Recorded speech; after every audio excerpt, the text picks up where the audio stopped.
Live from the world's capital markets, here are the latest financial headlines brought to you by News Factory. Hello and welcome to our daily financial outlook. Stay with us for more market headlines. The euro-dollar pair made a minor upwards correction in the last session, rising 0.1%. The RSI's positive signal is in line with the overall technical analysis. The dollar rose 0.5% against the yen in the last trading session. The CCI is giving a positive signal. The last session saw the pound gain 0.3% against the dollar. The stochastic indicator is giving a negative signal, going against our overall technical analysis. The Aussie-dollar pair made a minor downwards correction in the last session, dropping 0.1%. The stochastic RSI is giving a negative signal, which matches our overall technical analysis. Coming up, our chief analyst's choices for today. European markets rebounded while Asian stocks were mixed at the start of what could be another rocky week for global markets, thanks to lingering uncertainty about the banking sector.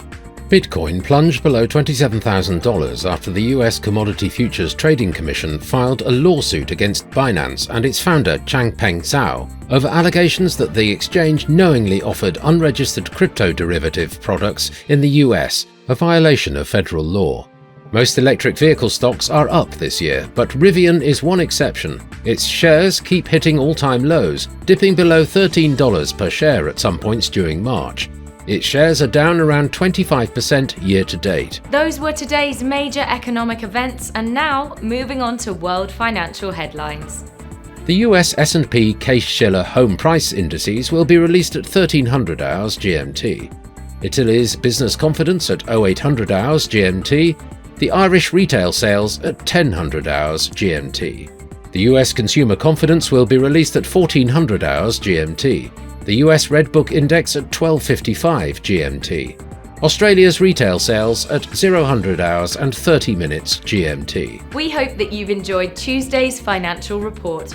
On behalf of all of us here, we wish you a productive trading day. Be sure to join us tomorrow morning for the latest news and events from the financial markets.